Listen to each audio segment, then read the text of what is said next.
कहा बेटा के माँ जाते हैं दूध के, तो हम कहने कि जाओ दूध ले, बच्चा रोत। तो गए दूध को, तो लड़का के हमरा मार दिया गोली। वोट गिरा तो हम बोले कि हम कमल को वोट नहीं गिरेंगे, जिस पे मन करेगा उस पे गिराएंगे। तो बोल रहा है कि ठीक है, जा तो पर्ची लेकर देख लिया, देखा पर्ची तो उसमें लिखा था गुडू राय। ऑटो में बैठा के कोई नहीं वहाँ सत रहा था। हम ऑटो लाए, फोन आया कि तुम्हारा भाई का गोली लग गया है। ऑटो से लेकर तीनों लाश उठाकर हम लोग सदर हम अकेले लेकर गए। जो आप लेके हम उनको लेकर जा रहे थे, कितनी गोलियां लगी उनको एक गोली लगी। हाथ में? हंगामा कर रहा है बाबू साहब को, प्रशासन कहाँ था? अभी 4 लाश गिर गया तो सुरक्षा के लिए प्रशासन आ गया। ये चल क्या रहा है हमारे बिहार में? लोकतंत्र की सरेआम हत्या की जा रही है और सुशासन की सरकार कही जाने वाले नीतीश कुमार और नरेंद्र मोदी लगातार आंख पे पट्टी बांधकर रोड शो कर रहे हैं पटना में। हमारे भैया जी जब सुबह गए वोट डालने के लिए, तो बोला कि ये आरजेडी पार्टी का आदमी है, इसको वोट नहीं डालना अच्छा, चाहिए। ऐसा बोला? किसने बोला? वहाँ पे जो लोग वो सब बाबू साहब थे लोग। हम लोग खाली वोट के सवाल था, हम लोग वोट गिराने के लिए गए थे, इसीलिए मैं तो बताइए हम लोग चढ़ाई करेंगे क्या है? हम लोग का गरीब आमदी है, हम लोग बताइए चढ़ाई करते, ठीक है चढ़ाई करते, तो उसके बाद उनको प्रशासन भेजना चाहिए नौरात को। कि जब चुनाव में लोकतंत्र की हत्या हो रही है तो चुनाव के बाद क्या कुछ हो सकता है, इसी से अंदाजा लगा लीजिए। वही सब के लिए सब विवाद हुआ वहाँ पे। और सुबह में दूध लेवे गया हमारा भाई, उसके बाद गोली बौछार कर दिया। कौन कौन गोली चला रहा था? वही मिथिलेश सिंह थे और 2, 4, 5 आमदी और थे वहाँ पे। कहूँगा 150 आमदी का वहाँ पे भीड़ था। 150 लोग थे। हाँ वहाँ डरा दिया सब। मतलब सुबह सुबह आए और गोली चलाना चालू कर दिया। हाँ, पहले तो उधर से पत्थर उथर फेंके लोग, तब उसके बाद ये लोकसभा चुनाव के दौरान सारण में जो कुछ भी हुआ उससे आप अवगत होंगे। लगातार सुबह से जो खबर चल रही है कि छपरा सारण में 5 लोगों पर गोली चलाया गया, जिसमें से 2 लोगों की शायद अब तक निधन हो गई है और 2 लोग जो हैं अभी एडमिट हैं, उन्हें भी गोली लगी थी। उनकी क्या अभी हालात है और कैसे हैं वो, इन सभी बातों पे चर्चा करेंगे। और आखिर वजह क्या था, क्यों गोली चली थी, क्या जो राजीव प्रताप रूडी के द्वारा बयान दिया जा रहा है उस बयान में सच्चाई है, क्या कुछ हुआ था, पूरा मामला जानेंगे। जो परिजन है, परिजन हमारे साथ हैं, जिनके भी लोगों के साथ जो कुछ भी हुआ, क्या कुछ मामला हुआ था भैया कल, आखिर क्यों ऐसा अचानक से हुआ, जरा सा बताएंगे। देखिए हम लोग पर्ची मांगने के लिए, वोट गिराने के लिए हो गए, तो बोल रहा था लोग ये सब आरजेडी का आमदी है, याद है, ये लोग का पर्ची नहीं मिलेगा, अच्छा, गाड़ी दे रहा था ये सब। कौन बोला? वही सब मिथिलेश सिंह, वो सब वहाँ पे है लोग, राजकुमार सिंह का, यही सब जितना है वहाँ सब बाबू साहब था लोग, यही सब बोल रहा था लोग ये सब आमदी है लंटेन का, इसका पर्ची नहीं मिलेगा। वही सब के लिए सब विवाद हुआ वहाँ पे। और सुबह में दूध लेवे गया हमारा भाई, उसके बाद गोली बौछार कर दिया। कौन कौन गोली चला रहा था? वही मिथिलेश सिंह थे और 2, 4, 5 आमदी और थे वहाँ पे। कहूँगा 150 आमदी का वहाँ पे भीड़ था। 150 लोग थे। हाँ वहाँ पे। अच्छा, राजीव प्रताप रूडी कह रहे हैं कि रात भर आप लोगों ने उनके घर पे चढ़ाई की, तब जाके सुबह में उन्होंने अपनी सुरक्षा में गोलीबारी चलाई। नहीं, जब हम लोग रात के हम चढ़ाई करने वाले लगते हैं, पहले ये बताइए, हम लोग कमाने खाने वाले आमदी हैं, हम लोग खाली वोट के सवाल था, हम लोग वोट गिराने के लिए गए थे, इसीलिए मैं तो बताइए हम लोग चढ़ाई करेंगे क्या है? हम लोग का गरीब आमदी है, हम लोग बताइए चढ़ाई करते, ठीक है चढ़ाई करते, तो उसके बाद उनको प्रशासन भेजना चाहिए नौरात को उनके घर पे। जैसे दंगा हो रहा है उसको रोकिए, उसको हटाइए, कोई कंप्लेन है रात को तो दिखाइए, उसको रोकना चाहिए ना, कि वहाँ के यादव लोग जाकर रोक रहा है वहाँ पे। हंगामा कर रहा है बाबू साहब को, प्रशासन कहाँ था? अभी 4 लाश गिर गया तो सुरक्षा के लिए प्रशासन आ गया। बताइए उस समय प्रशासन कहाँ था? लोगों को गोली लगी है? गोली अभी लगा है 4 लोगों को, जिसमें एक हमारा भाई है, बड़ा भाई है, और एक बगल का है, और जो बगल का एक और है वो वहीं पे हो गया। हम ऑटो चलाते हैं, ऑटो से हम सदर अस्पताल। ऑटो चलाते? हाँ, ऑटो में बैठा के कोई नहीं वहाँ सत रहा था। हम ऑटो लाए, फोन आया कि तुम्हारा भाई का गोली लग गया है। ऑटो से लेकर तीनों लाश उठाकर हम लोग सदर हम अकेले लेकर गए, और एक ये हमारा भाई था, दोनों आमदी। उसके बाद उसमें भर्ती ये वहाँ से पटना रेफर कर दिए। बाकी इसमें कोई झगड़ा, कोई बवाल नहीं। एक लोग वहीं पे डेथ कर गए। हाँ, एक सदर में डेथ कर गया। सदर में डेथ कर गए, बाकी 2 लोग पटना। अभी कैसी हालत था उनकी? उन लोग का हालत अभी गंभीर ही है। गंभीर है। गोली निकल गई? गोली अभी एक को गोली चला है, कि एक को अभी गोली नहीं चला है। नहीं निकला है। कैसा सुविधा दिया जा रहा है? सुविधा अच्छे से पीएमसीएच में ट्रीटमेंट कोई किया जा रहा है? जल्दी कोई सुन ही नहीं रहा है, इधर जाओ तो उधर जाओ, ये करो, मतलब सही से ट्रीटमेंट कुछ नहीं चल रहा है। रोहिणी आचार्य भी शायद मिलने आई थी आप लोगों से, क्या कुछ आश्वासन दिया उन्होंने? आश्वासन उस समय आश्वासन दी थी कि सब ट्रीटमेंट सब बढ़िया से करवाइए, सब बोल कर गई थी। लग रहा है सरकार जो है अभी मौजूदा सरकार है वो आप लोगों को सहयोग कर रही है कि नहीं? क्या कुछ हुआ अभी है? आप बताइए।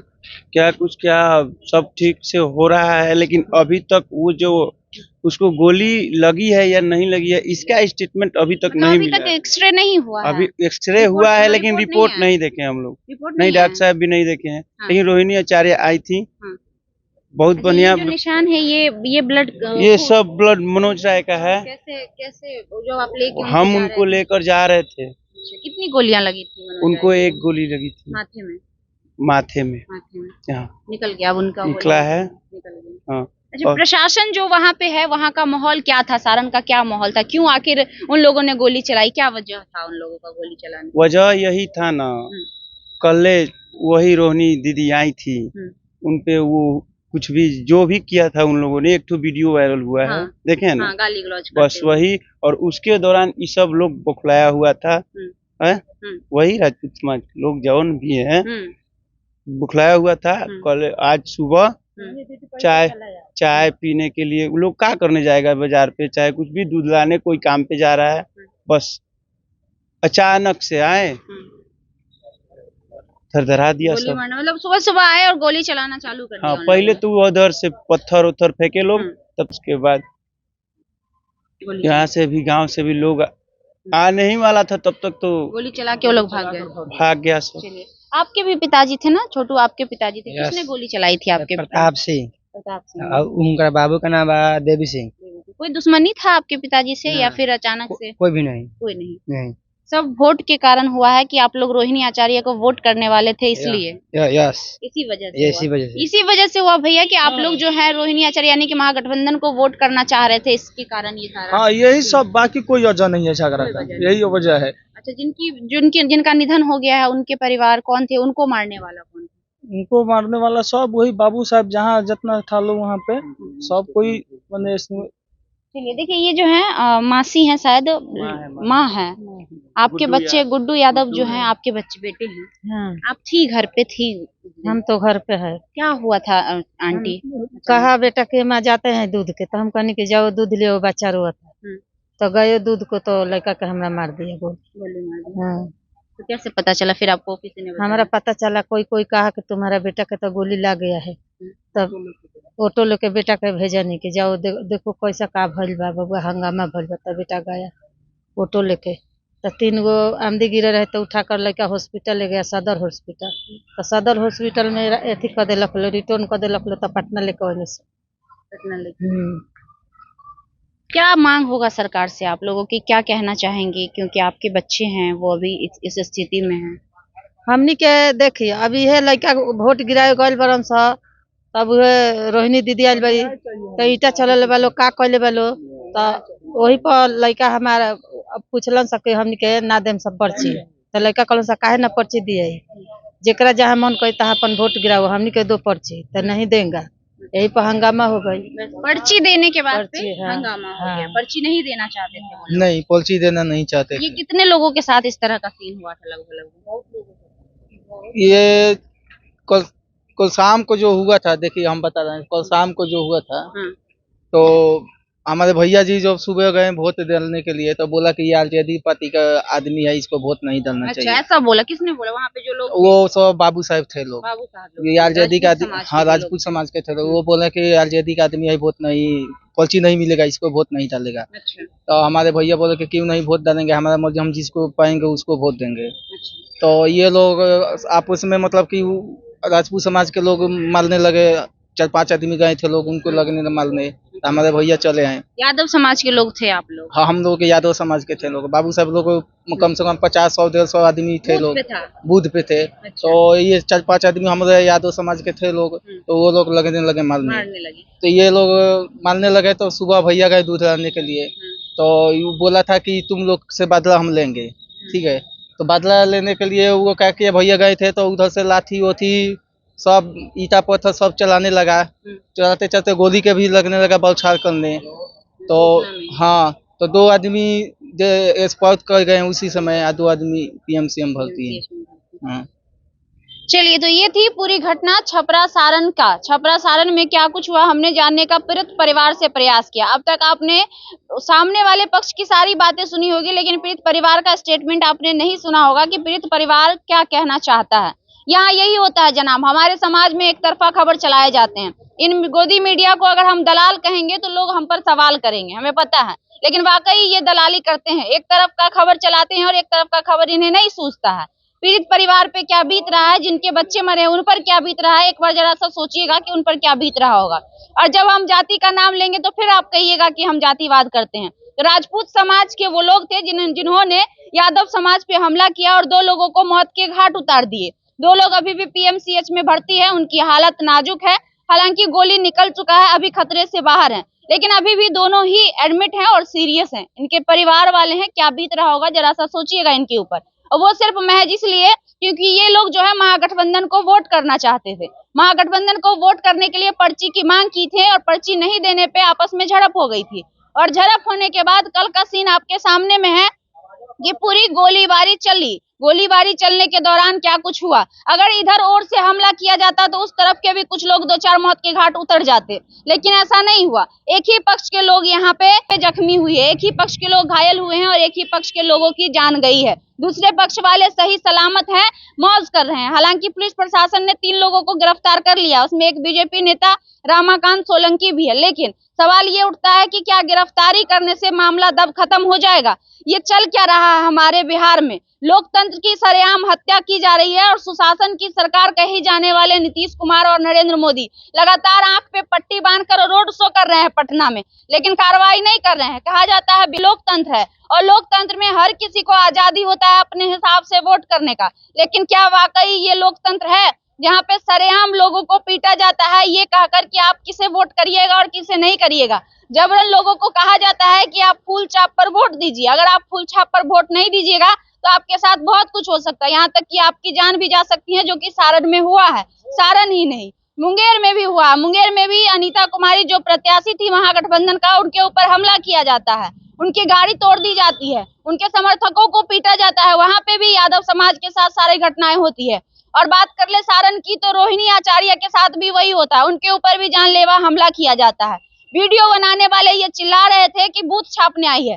जरा सोचने वाली बात है कि 1000 लोग वहां पे मौजूद, आपके प्रशासन आपका, सांसद आपका, बूथ पे मौजूद लोग आपके, और बूथ छापने रोहिणी आचार्य चली गई। वाह भैया, कितना आसानी से बोल दिए। मतलब इतने बेवकूफ भरे पड़े हमारे समाज में लोग कि आप जो बोलेंगे वो मान लेंगे। हकीकत क्या है सबके सामने है। इसके बावजूद भी अगर बिहार सरकार कार्रवाई नहीं करती है तो लानत है ऐसे सरकार पे जिसे हम सुशासन की सरकार कहते हैं। ये सुशासन नहीं है। अगर आज यही काम महागठबंधन पक्ष के लोगों ने किया होता तो जितने बीजेपी दल के जितने भी एनडीए गठबंधन के लोग हैं अब तक बिहार को जंगल राज फिर से साबित कर देते, लेकिन इनका गुंडा राज नहीं दिख रहा है। इन्हें नहीं दिख रहा है कि इनके जो प्रशासन है, इनके जो लोग हैं क्या कर रहे हैं, कैसे मासूम पे बेरहमी से मारपीट कर रहे हैं। हमारे पास कई ऐसे फुटेज आए हैं छपरा सारण से जिसमें बुजुर्गों को मारा गया है, जिसमें महिलाओं को मारा गया है, जिसमें छोटे छोटे बच्चों को मारा गया है। ये कहाँ तक उचित है कि एक चुनाव के लिए जबरन अपने तरफ वोट गिरवाने के लिए आप लोगों के ऊपर जहाँ भी हो रहे हैं, लोगों पे डंडे चार्ज कर रहे हैं, लोगों पे गोलियां चला रहे हैं, ये कहाँ तक उचित है हमें बताइएगा। और अगर इसके बावजूद भी बिहार में अभी भी 2 चरण के चुनाव बाकी है, अगर चीजों पे कमांड नहीं आती है तो सरेआम लोकतंत्र की हत्या बाद में क्या होगी अभी हो रही है। पब्लिक को समझने की आवश्यकता है कि जब चुनाव में लोकतंत्र की हत्या हो रही है तो चुनाव के बाद क्या कुछ हो सकता है, इसी से अंदाजा लगा लीजिए। जब इंडिया गठबंधन ये कहती है तो लोग कहते हैं कि ये आरोप लगाते हैं, लेकिन ये आरोप जो है बिहार में भी सिद्ध होते हुए नजर आ रहा है। लगातार बूथ की कैप्चरिंग चल रही है। नित्यानंद राय के क्षेत्र उजियारपुर में भी बूथ कैप्चरिंग हुई थी, वहां पे भी हमने आपको दिखाने का प्रयास किया था। सारण का भी मौजूदा हालात वही है। अब बच गया है 2 चरण। और सबसे बड़ी शर्म की बात यह है ना कि ये लोग महिला प्रत्याशी को टारगेट करते हैं। इन लोगों को शर्म आना चाहिए और चुल्लू भर पानी में डूब मरना चाहिए। महिला प्रत्याशी से जब हार रहे हैं, जब जीत नहीं पा रहे हैं मतों से, तो वहां पे ये इस तरह की घटिया दकियानुसी हरकत कर रहे हैं। चाहे वो मुंगेर की अनीता कुमारी हो, चाहे वो सारण की रोहिणी आचार्य हो, तो ये है मौजूदा हालात भाजपाइयों की और एनडीए के जो सरकार है उनकी। बाकी देखना ये है कि कार्रवाई जल्द से जल्द की जाए। साफ तौर पे परिजनों का मांग है कि न्याय मिलना चाहिए। क्या न्याय चाहते हैं सरकार? हम लोग का सरकार से न्याय मिलना चाहिए, उन लोग का जेल होना चाहिए, जेल होना चाहिए। हाँ, उन लोग का सजा मिलना चाहिए, उन लोग का फांसी होना चाहिए। चलिए, तो 2 लोगों की जान गई है। परिजनों का मांग है कि सरकार उन्हें आजीवन कारावास दे या फांसी की सजा दे, क्योंकि 2 लोगों की जान चली गई है और 2 लोग अभी भी मौत और जिंदगी से जूझ रहे हैं। हालांकि 2 लोग अभी सेफ हैं, पटना पीएमसीएच में है। हमने पटना पीएमसीएच में आकर परिजनों से मुलाकात भी की है। हमारे पास वीडियो भी अवेलेबल है, जो वीडियो के जरिए स्क्रीन पे हम आपको दिखाएंगे। बाकी परिजनों से हमने बातचीत की, क्या कुछ उन्होंने कहा साफ तौर पे आपने सुना। आपकी क्या राय है कमेंट बॉक्स में जरूर दीजिएगा। लाइव लोग न्यूज देख रहे थे आप, मेरा नाम खुशबू रॉय है, बहुत बहुत धन्यवाद। कल वो लोग बूथ पे वो लोग जबरदस्ती कर रहे थे, बोल रहे थे कि कमल पे वोट गिराओ। तो हम बोले कि हम कमल पे वोट नहीं गिरेंगे, जिस पे मन करेगा उस पे गिराएंगे। तो बोल रहा है कि ठीक है जा, तो पर्ची लेकर देख लिया। देखा पर्ची तो उसमें लिखा था गुड्डू राय। बोला कि ये राय जी है, ये साला ललटेने पर देगा। तो मैं गिरा कर चला गया, तो बोला कि ठीक है जा, कल तेरे को बताऊंगा। जब गिरा के जब आप आए तो क्या हुआ? बोला कि कल तेरे को बताऊंगा। तो मैं गया दूध लाने भिखारी चौक, तो वहाँ से आया 3-4 बंदे, और उसके बाद धराम धराम गोली चलाने लग गए। इसी में आप घायल हो गए। कितनी गोलियां लगी आपको? 1 गोली लगी है, डेथ पे मर गया। एक लड़का डेथ